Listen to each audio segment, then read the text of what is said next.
Oui, encore un dernier coup. Voilà, Ganon il avait aucune chance. 12e fois de suite que je termine Zelda Breath of the Wild. Je suis un talent inné, mais on n'est pas là pour parler de mon talent, hein. On est plutôt là pour parler de la nouvelle Nintendo Switch OLED. Alors cette Nintendo Switch OLED, ça fait déjà quelques jours que je joue avec, surtout pour voir en fait la différence avec les premiers modèles de la Switch. Et il n'y a pas de surprise, hein. La principale différence, elle est dans le nom, Nintendo Switch OLED. Bon, avant d'aller plus loin, on va quand même rappeler ce que c'est l'OLED. Pour la faire courte, hein, c'est surtout une technologie différente des écrans LCD qui étaient utilisés sur les premières Nintendo Switch.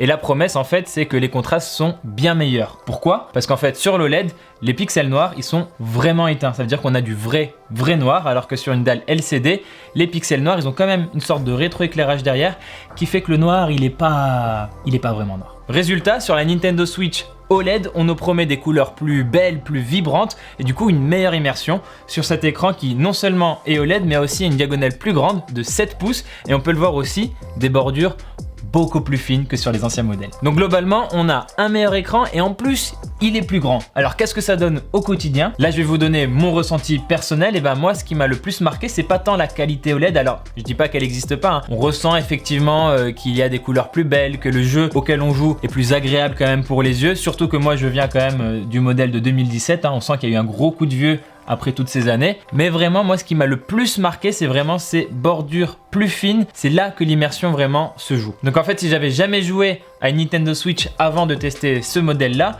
je pense pas que j'aurais eu d'effet vraiment waouh, renversant ou quoi que ce soit. Mais là, je peux pas m'empêcher de comparer ces deux modèles. Et il faut le dire, hein, quand même, l'écran beaucoup plus immersif. Et forcément, le jeu est beaucoup plus agréable. Breath of the Wild, encore une fois... j'ai kiffé, encore un peu plus sur ce modèle-là que sur celui-là. Donc ça, c'était pour la partie écran et il n'y a pas beaucoup plus de choses à dire sur cette partie-là. Donc globalement, les promesses, elles sont tenues. On a un écran qui est comparativement plus beau que sur la première génération, qui est plus grand, plus immersif, tout ça, on aime beaucoup. On a aussi un écran qui est plus lumineux. Si je désactive la luminosité automatique et que je pousse le curseur à fond, on sent vraiment que ça pulse. Et puis il faut le dire aussi, on est quand même content qu'en 2021, une Nintendo Switch goûte enfin à la technologie OLED qu'on apprécie déjà beaucoup sur nos smartphones ou sur nos tablettes. Par contre, attention, hein, vous attendez pas à avoir le Galaxy S21 Ultra sous les yeux, hein, ça reste une console Nintendo en 720p.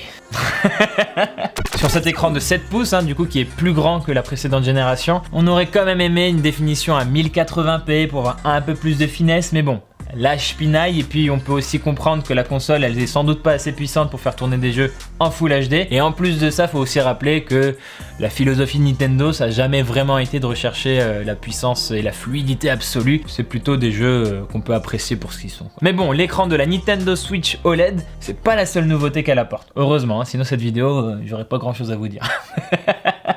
Globalement, on reste sur un design qui est fidèle à la Switch classique, hein. On n'est pas sur une Switch Lite où les Joy-Con ne pouvaient pas être enlevés. Ici, du coup, comme je vous l'ai montré, les Joy-Con sont amovibles. Donc si vous avez d'anciens Joy-Con avec un petit skin sympa dessus, vous n'allez pas les perdre, vous pouvez les réutiliser. Laissez-moi juste remettre celui-là.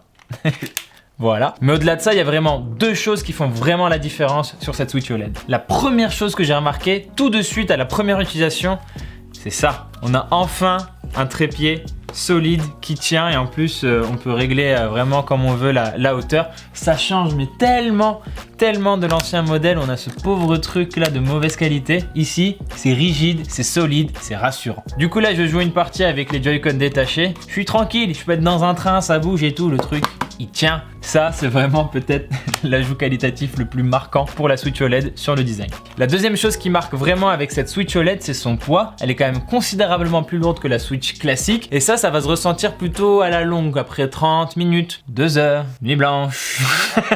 Là vraiment on va ressentir quand même que la fatigue au niveau des mains ou des bras, elle arrive plus rapidement que sur la Switch classique. Pour que vous vous rendiez compte des différences, j'ai les poids ici des trois modèles de Switch. On est ici à 420 grammes avec les Joy-Con, on est à 398 grammes pour la Switch classique, toujours avec les Joy-Con, et sur la Switch Lite où les Joy-Con ils ne peuvent pas s'enlever, on est à 275 grammes. La morale de l'histoire, c'est que si vous avez une Switch Lite actuellement et que vous êtes intéressé par cette Switch OLED, il y a une sacrée prise de poids à prendre en considération.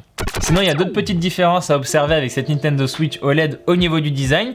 On peut notamment parler du revêtement qui est un petit peu différent que sur la Switch classique, notamment en fait parce qu'ici on a une surface un poil plus, je dirais, sablonneuse, granuleuse, qui permet d'avoir une meilleure adhérence. Alors, la plupart des gens autour de moi, et moi aussi d'ailleurs, on trouve que c'est plus qualitatif comme finition, mais j'ai eu quelques avis divergents qui préféraient quand même la finition ici. Je préfère quand même la Switch OLED. Sinon, il y a d'autres petits détails qui permettent de distinguer, de reconnaître la Switch OLED, mais c'est quand même des choses, on va dire, relativement anodines. Je pense notamment à la grille des haut-parleurs qui change d'endroit, qui est plus vraiment au niveau du dos ici, mais un peu plus en bas. Et d'ailleurs, moi je trouve que le son est un peu mieux retranscrit pour l'utilisateur. Et d'ailleurs, si on soulève ce fameux support, que j'aime beaucoup encore une fois, on retrouve ici le slot pour la micro SD, alors qu'avant il était plutôt dans le sens de la verticale. On a aussi une grille d'aération qui change un petit peu de design, ça permet de faire la différence. Et pour le reste, on a de l'USB-C, une prise jack, les boutons de volume et d'allumage qui sont toujours aussi au même endroit, en haut à gauche. J'ai fait plus ou moins le tour.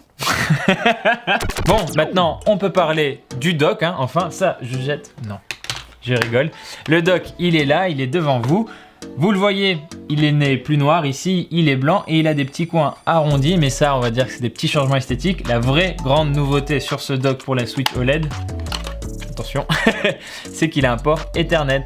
Donc ce dock, c'est toujours le même système qu'avant. Vous le branchez en HDMI sur votre téléviseur et vous allez pouvoir jouer du coup sur un plus grand écran en 1080p. On n'a toujours pas la 4K, pas un modèle Pro, c'est un modèle OLED. Petite différence. Et du coup, ce port Ethernet, quand vous allez jouer à la Switch sur votre téléviseur, vous allez pouvoir profiter d'une meilleure connexion. C'est quand même plus pratique pour les jeux multijoueurs. Je pense à Splatoon par exemple, où moi je me rappelle des fois où mon Wi-Fi il était un petit peu galère. J'avais du mal sur les matchs et tout. Et surtout aussi pour des mises à jour et des installations de gros jeux, ça peut aider à aller un petit peu plus rapidement, donc on est preneur. Donc voilà un peu la présentation en bonne et due forme de cette Nintendo Switch OLED, toute nouvelle, toute belle. Mais maintenant la grande question c'est, est-ce que ça vaut le coup de l'acheter? Et comme très souvent, à ce genre de questions, je vais vous répondre à la fois oui et non, parce que tout dépend de vos besoins évidemment et de ce que vous avez déjà chez vous. Je vais d'abord vous parler d'un profil que je connais bien, avec qui je discute depuis pas mal d'années quand même. Ce profil, c'est moi.